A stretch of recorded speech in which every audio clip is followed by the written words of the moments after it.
All right, the third episode of Thunderbolt Podcast is 2018 actual question or actual passages instead of questions from Yonsei University. So let's go over them. There are two passages, and this time we're dealing with ideas of idealism, realism, and there's also a hint of fascism, neoliberalism, capitalism, and all sorts of things. But I think it'll be good if we could go over some of these terms first so that we all know what we're talking about. So your take on, Tom, idealism is? Well, in this political context, I would be saying idealism and realism would be talking about how we think things should be. Okay. You could sort of imagine it as our perfect idea, our idea of how things should be, versus realism, the way things really are, you know. Okay. Okay. Just to add, though, I will say realism is, I think idealism is pretty self-explanatory. It's, being the idealist and following what's good. Also, we should mention that idealism is predicated or rooted based upon believing that people are good. And realism has to do with, I think, interest and power. Okay. Now, what about fascism? Oh, well, the technical definition of fascism is when a government takes control over various means of production, but only through law, not by ownership. So an example would be the Germans telling people not the Germans, the Nazi Party, telling people what they had to do. Right. They're taking control over those people in the capital, but they're not actually taking ownership of it as under communism, for example. How's that different from totalitarianism? Well, they're actually pretty similar. They're almost the same, right? They're pretty interchangeable. Totalitarianism would be an umbrella term which would contain fascism. Okay. Totalitarianism could include communism. It could include fascism, any government sort of dictatorship kind of situation. That's one thing that I always found it difficult because when I was reading Animal Farm back in school, which is decades ago, but my teacher had us differentiate between how what Mussolini did and therefore Italians we would look at them as fascists. Yeah, fascists. Yeah. So anyway, moving on, neoliberalism or capitalism. Well, I think these would be very different, and the technical definition of capitalism would just be free trade among consenting individuals. Right. However, in the modern parlance, it's more about free markets, laissez-faire economic policy from governments. Right. Leave it alone policy. Yeah, just don't touch it. No, non-intervention. Right. Neoliberals, now this is where I'm not very sure about the context of this. Liberal being that kind of usually the left, right? Right. Letting people do generally what they want. But here, neoliberal, I'm not really sure about that. Okay, well, I'm sure we'll find out. Passage 1. This is a fun little story, and I'm going to read it once again. Here we go. The philosopher Mencius, in Korean his Mengja, met with the king of Liang, Yang Wang. The king said, "Surely you have some way to advance the national interest of my state?" Mencius replied, "Why do you speak of the national interest? The only things that matter are benevolence and justice. If you, as the head of the government, say, 'How can I advance the interest of my state?' the rich and powerful people in your country will say, 'How can I advance the interest of my family?' And ordinary people in the country will say, 'How can I advance my own interests?'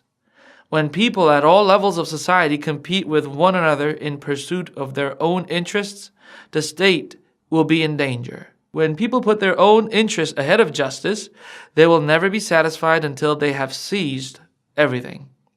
Never has a benevolent man abandoned his parents, and never has a man of justice failed to support his country. You should only be worried about how you can act with benevolence and justice." So, kind of heartwarming. Okay, so the question asked, does Mencius contradict himself by arguing that not acting out of concern for the state's interests is the best way to advance the state's interest? What are the assumptions behind Mencius' advice? Okay, so let's go over the story for a second. Yeah. So King of Liang, so being the king, obviously he wanted an advice. So he got Mencius and asked, okay, so what are the ways to make my country better, make my country stronger? How can I make my country rich? And his answer is, why do you care about that? Yeah, that's a good answer though, right? Right. But he's basically saying that the only thing you should pursue is justice and benevolence, so kindness and order, and then things will flourish. Yeah. Now, would you agree with this? No. I am not an idealist in the sense that Mencius is an idealist. But I mean, it sounds very nice, right? Yeah. It's something that we'd all like to see and we'd all like to believe. It's just a case of, is that how we would go about getting those things? Right. Can we search through those things as an end in themselves, or do we have to follow some other order in order to get to those things? Right. But he's saying, why would you pursue the interest of my state or your country? What's wrong with pursuing the country? Well, that kind of brings us to the second part of the question already. Maybe we could come to that in a moment and talk first about, does Mencius contradict himself by saying that? To go to the second part, though, what are the assumptions behind Mencius' advice? The assumption is that benevolence and justice are somehow beneficial for the state, right? Right. Which we might not agree with. We may not agree with that. Okay. And also it says, if a king, or I guess the ruler in this case, in a modern time, a president, pursue interests of a country, then rich and powerful, so the privileged classes are going to talk about, okay, so how can I advance the interests of my family? So even if the king fall, or the king changes, or gets overthrown, how can we still be rich and powerful? And the people will all, in the end, be selfish, because they will be in pursuit of, getting their own, and not sharing and not helping each other. Right. And that kind of competition will ruin the country. I mean, that's the idea here, right? I don't necessarily subscribe to this idea, Right. but I can see why you would, think that way. Now, does he contradict himself? Well, I don't think he contradicts himself. Doesn't following or pursuing justice and benevolence is also acting out of concern? Well, for the state's interest is the key phrase there. Oh, right? okay. Yeah, and I agree with you. Actually, I don't think it is a contradiction. If those assumptions that we're going to talk about are true, then it's not a contradiction, right? You can act out of benevolence and justice, and that should, produce the welfare of not only the people but the state. If we consider the state to be just made up of people, Right. and in that sense, the sum total of all people will still be served, by following justice and benevolence. We don't just mention so we're not going to act out of concern for what is good for the state itself. We're going to follow justice and benevolence, and that will in itself advance the state's interests. I think is what they're trying to say. Okay. But if we directly try and do what is best for the state and don't pay attention to benevolence and justice, then everyone will just be greedy and awful, and it will be hell. But if we aim at justice and benevolence, then everyone will not, what's the opposite of suffer? Do well. Do well. Benefit. Prosper. Prosper, right, okay. All right, well, let's go back then. The passage 1 for Yonsei University usually asks students to briefly summarize. But still, there's a part to be answered with a personal opinion. So if you were to, Tom, answer this question number 1, how would you go about it?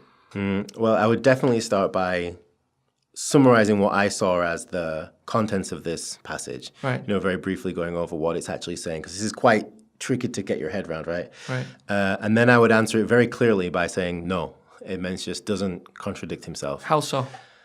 So he's saying here, not acting out in the question, not acting out of concern for the state's interest is the best way to advance the state's interest. So the converse of that, the opposite of that would be directly acting in the state's interest, what we believe to be the state's interest, will just boil down to what's best for each individual person. Right, and this will just be, greedy people just getting whatever they can. However, Mencius is saying, instead of trying to do what's best for the state, we should actually aim at this higher goal, justice and benevolence. And if we aim for that, then everyone else will prosper. Everyone else will benefit from that, including the state. So I don't think there is any contradiction there. Right. Okay. Yeah. And what are the assumptions behind Mencius's advice? Assumption is that if you pursue the interest of a state's interest, a country's interest, then people won't actually look at the country, but only themselves. Yeah, I think there's a lot of assumptions actually here. There are several in the passage, and there's several implied by the passage. The first one that I found directly in the passage is the only things that matter are benevolence and justice. This is an unproven assumption, right? Right. He doesn't give any grounds for that. Right. We'd like to say, oh, that's nice, but where's the evidence for that? Right. Where's the reasoning? And there's another one, well, there's several, but another one that jumped out at me is near the end. Never has a man of justice failed to support his country. Don't know if that's true. Very much doubt that's true, actually, but that's another assumption that he doesn't back up in any way. Right. And there are also some implied assumptions too, which is that, for example, acting in a just way would actually be good for the state. I don't know if that's true. I don't know if if justice and the state are even compatible. Right. That's another assumption that is not spoken about in here. So there are a lot of. I would actually even, if I was to answer this question as a student, I would even categorize the assumptions as implied and explicitly stated. Right. There are explicitly stated assumptions, and there are also implied assumptions that we can infer from the passage. Okay. The student shouldn't mention this while answering question number 1, because there are deeper questions for question 2 and deeper things to be answered for question 2 and also 3. But just to delve a little bit deeper in the passage itself, pursuing justice and benevolence, it's quite difficult to be done in a utilitarian way or practical way, right? Going back to our first, podcast, right? How do you go about benevolence and justice? What is justice? Right. Who defines justice? Right. If you're the fascist dictator, right. Justice means whatever is good for you, right? So we got to be very careful with using terms like that as if they're objective, right? When in fact they're not. Another thing that I'd like to also mention for students to know is trickle-down economy, right? As a government, there needs to be X amount of budget set. Government has to print money, right?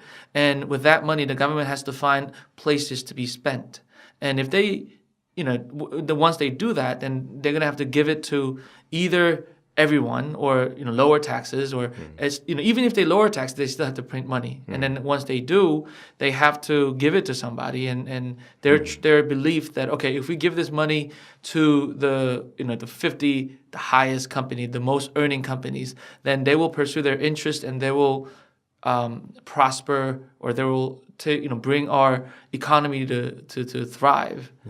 But then we all know that they all in the end pursue their own interest, and not much of that trickle-down money went into the bottom people. And that would be a very realist description of the situation, right? Right. So, I love the way it sounds, the passage. Me too. And I would like to read these type of things to my children, but I don't think it will. It's a workable idea, at least for me. Let's move on to passage 2. Passage 2 reads, in theories of international relation, so globalism we're going to talk about, realism is a theory that sees competition for power as the key factor in how states do and ought to act, and regards traditional moral ideas such as justice as irrelevant. So directly, going against with the passage 1, right? Justice as irrelevant. Scholars who favor this theory argue that it is the best way to explain the world as it is, and that political agents should act in conformity with the state of affairs. While it dominated international relations during the Cold War, realism lost popularity during the 1990s, chiefly as a result of its perceived inability to predict or explain the collapse of the Soviet Union. A sense of optimism pervaded public political debate. Globalization seemed to be transforming the international order, and the final triumph of democratic capitalism was declared. In this new world order, realism was seen as morally bankrupt and intellectually flawed. Its supporter defending a world of cynical power politics that belonged to a more primitive age. Yet, the optimism soon faded. Ethnic conflict in Africa, Southeast Asia, and Central Europe, and the 2001 terrorist attacks in New York, and subsequent wars in Afghanistan and Iraq all illustrated continuing influence of state power and the horrors of political violence. At the same time, the gross inequalities generated by neoliberal capitalism exposed the dark side of globalism. In this context, realism was partly revived. So, brief history of realism, right? And then the question reads, describe a recent or possible future event that might challenge the realist approach. How might a supporter of realism living in the days of the king of Liang argue against Mencius, as seen in passage 1? How would Mencius respond to such criticism? So question 2 it involves a lot of questions. It's asking us a lot. But once again, let's go back and talk about realism first. So in this case, the idea of realism popped out, and I guess around the 80s because it lost its popularity during the 90s. So realism, during the days of Cold War, right, popped out, and it believed that it's all about the interest of a nation, the power, and then it died out because through realism, it was unable. People are unable to foresee the fall of Soviet Union. I think it'll be a good chance it'll be important to talk about how Soviet Union fell. You want to go first? Well, yeah, I mean, I'm usually a little bit against the grain when it comes to these things. Right. But I think a lot of the common explanations of why the Soviet Union fell were, external, global, geopolitics, the pressure from the states and things like this. But and even some people go so far as to say that they're overreaching in the Middle East. Their exploits in Afghanistan, and which is, hats off to them for including that as being reasons why they were overstretched and eventually fell. But personally, I think that it was more to do with internal conflicts, and there were many different internal conflicts going on at the time. But for me, I think it's just basic economics.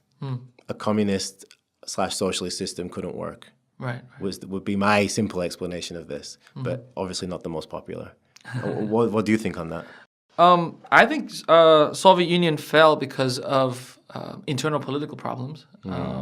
There were problems of ethnicity, and I think also the reason why this is being brought on is the benevolence and justice couldn't be met because the whole idea behind who's wrong and who's right and how it should be measured were all over the place. I mean, again, it's Soviet Union, and this union consists of many different ethnicities. It wasn't really a union, right? It was more of a totalitarian land grab originally, Right. So, that's why it fell. But people thought that everything was about, being the big state, big power. And mind you that 80s and 90s were also the first time that everybody thought of having, big union of power. I mean, this was the first time that Africa also introduced the idea of putting together a united, I guess, continent of Africa. Yeah, united, yeah. And then also Europe, European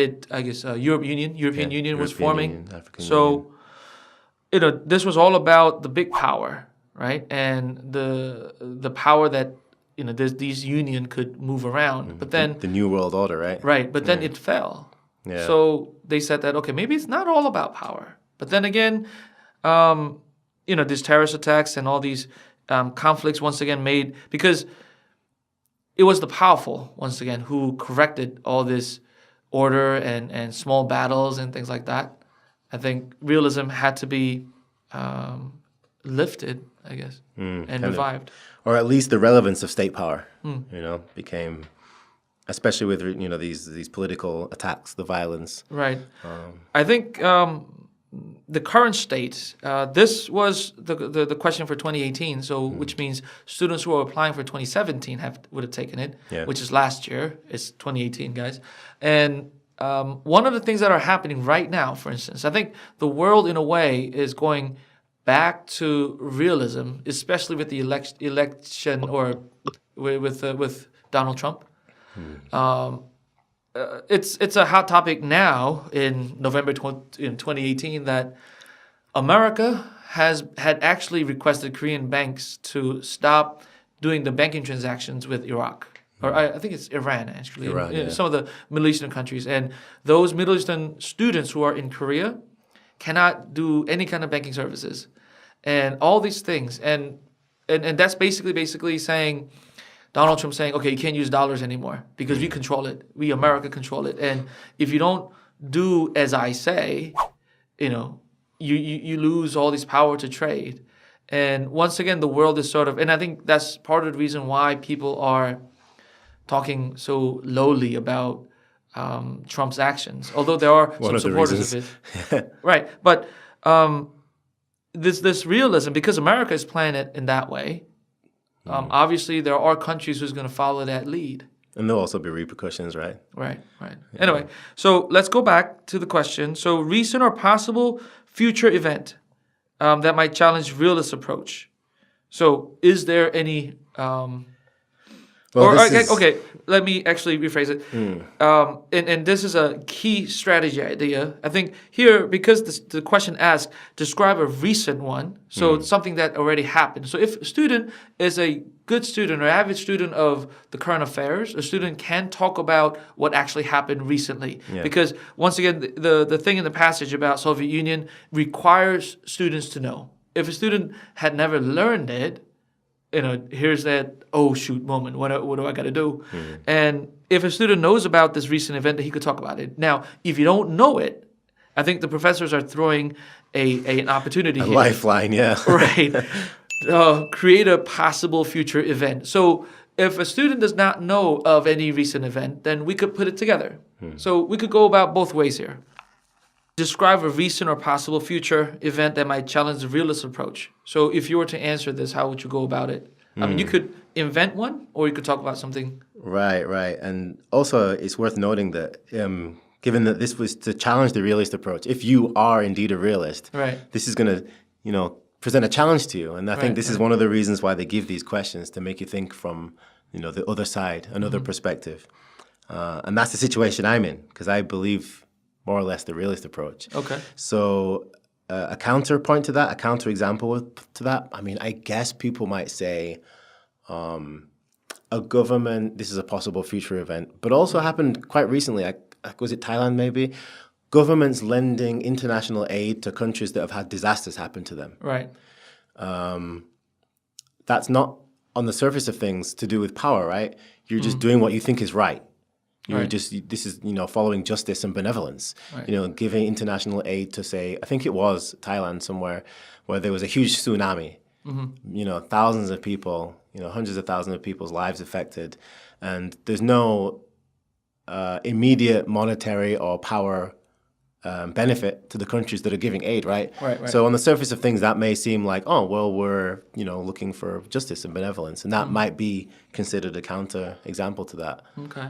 I think an example that I might pop in would be, many of the Korean companies are actually leaving Korea. They're building factories overseas and things like that. I think our current president, the President Moon, he, out of justice and benevolence, I think he's a big believer of that.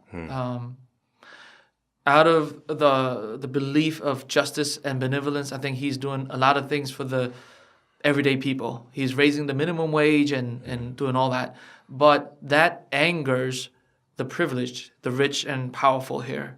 And as soon as the minimum wage rose, I think these top 50 company people are reacting to it. Like Samsung, they pulled out 3-4 factories from different cities, and they moved down to China. Yeah. And because of that, many of the cities are now completely bankrupt.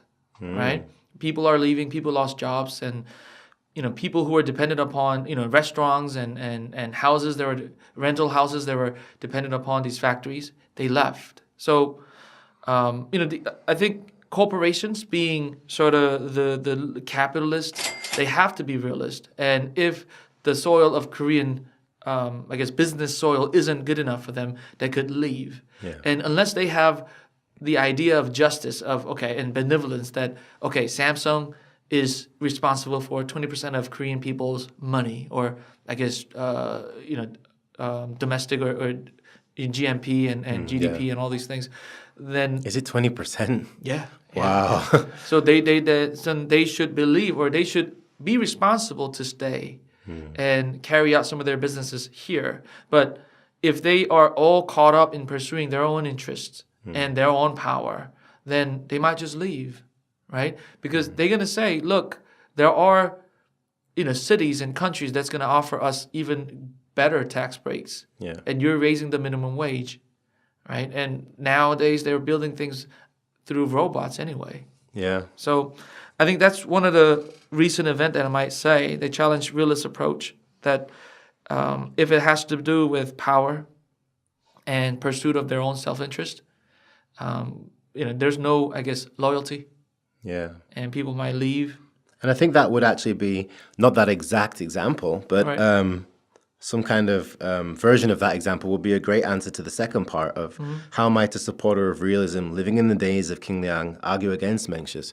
And that would be a great example. People doing what they thought was just, what they Right. thought was benevolent, and it actually acts against the interests of the people they were trying to help. Right. For example, raising the minimum wage, Right. arguably in this sense, actually hurt the very people they were trying to help. Even though they were acting in a way that was trying to be just, their inability to understand a particular economic situation or whatever led them to actually, hurt the people they were trying to help. Right, right. So maybe some old ancient Chinese version of that Right. would be a great example. Right, right. Okay.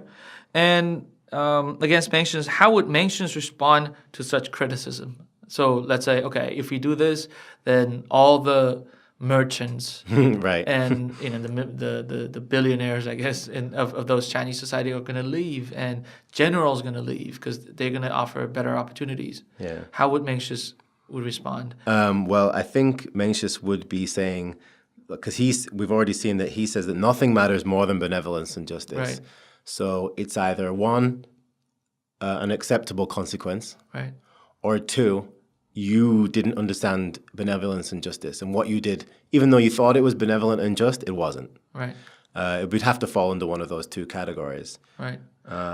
And to this extent, I think it'd be worthwhile for students to know that Mencius is all about kindness and being the ideal human being. And the opposite would be... being completely self-centered and egoistic, I guess. And there will be Machiavellian. Yeah. I'm like, it's a great one. So... Yeah, The Prince, right? What a depressing book that is. Right. And, Machiavellian ideals would be, nothing's more important than for a king to make sure that he has the power to rule. Yeah. And, you could cut throats and do anything to remain in power so that you'll be able to rule and lead. It's like the ultimate realist text, right? Right. And, that's going to go against Mencius because, let's face it, and once you become, like a general, once you become an owner of, Fortune 500 companies or top 50 companies of any nations, then you own your own kingdom. And you have to think about your own interests because, you not only, by doing that, you not only pursue your own interests, you're also being responsible for the people that follows you. Yeah, and in the sense that you acting against the interests of the people below you, Right. acts against your own interests. Right. So isn't that what we consider to be the virtues of capitalism? People just freely doing what they think serves them best, serves us all as a whole better. Right. I think also with regards to this question more directly, remembering that this is setting up the contrast between idealism and realism. Right. Right. So when we're talking about counterexamples and examples, remembering that I think would be really useful for students. Right. Right. Rather than getting caught up in the the other parts. Can we say Mencius would be extreme idealism or idealism extremist? Yeah, maybe. Yeah, and like the perfect version of an idealist. Yeah. Okay. Good. So that's how we might tackle passage 1 and passage 2. Let's move on with the last question. a little quote from Mr. Charles Dickens. A famous author once wrote, "Charity begins at home and justice begins next door." What would be a reasonable interpretation of this statement? On that interpretation, do you agree or disagree with this statement? So, quickly, a way to answer this. Now, remember, this is all throughout the same passages. So students should remember things mentioned in passage 1 and passage 2. He or she may not have to mention the things in those passages, but still make it somewhat relatable. By the way, depending on how you are applying to Yonsei, question number 1 and 2 could be responded in Korean, but question 3 is must be responded in English for everybody. Now, charity begins at home and justice begins next door. How would you interpret this? I was actually curious how you would interpret this because I actually have a very cynical interpretation of this and always have, and I've never really been able to see the other side. I would interpret it as, be kind and be taking care of your own, your country in this case, right? But remain just in your next door, in your outside. But in today's world, I will say inside within your own country, right? Pursue what's good for your own country. But then when you're outside, even when you're dealing with the people of your own, you'll still have to follow the rules that are considered just everywhere. That's such a more wholesome interpretation of this compared to what I thought. Right. Shall I? Yeah. I've always interpreted this as, because I heard this before, and it comes in many forms. There's like a version of it in the Quran. There's a version of it, I can't remember where else, but there's several versions of this. And I always interpreted it to mean charity begins at home, justice begins next door. Charity, getting something for free that you didn't work for, that begins at home. That's what we want. Right. We want something for free. Right. And justice begins next door. Next door being that other place. So justice being something that other people should do. Right. People should be just to me, and Right. I should get charity. Right. That's always how I interpreted this. So basically being a very selfish person. I want charity, and I want you to have justice towards me. Rather than, I should give to everybody and I should act justly. I don't know why. Maybe I'm just a bad person.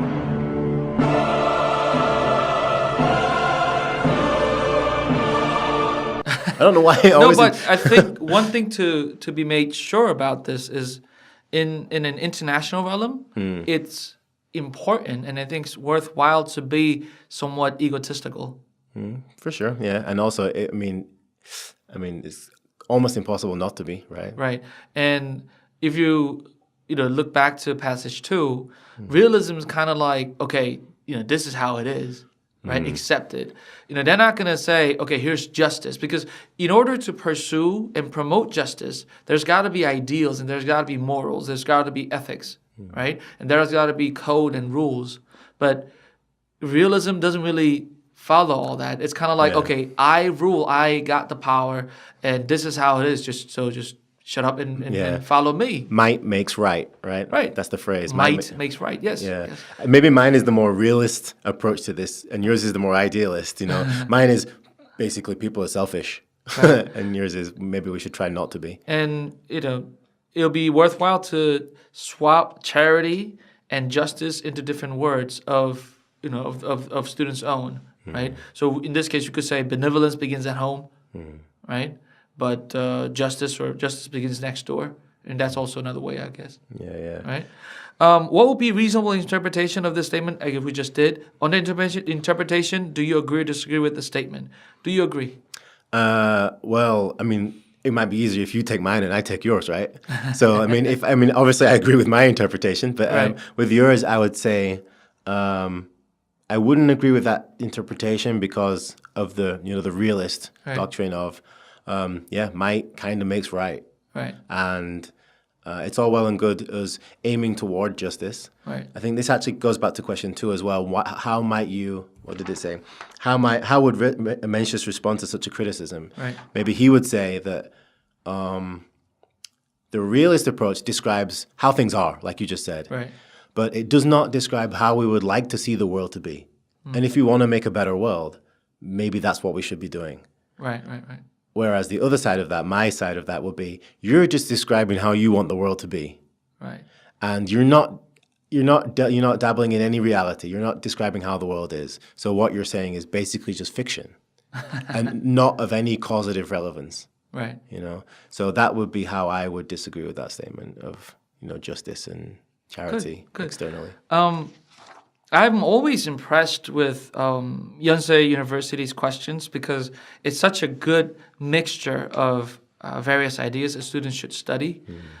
So again, if a student wants to be better prepared for Yonsei University, they should study about the aspects of idealism, realism, and read a little bit about Machiavelli, I guess. Yeah.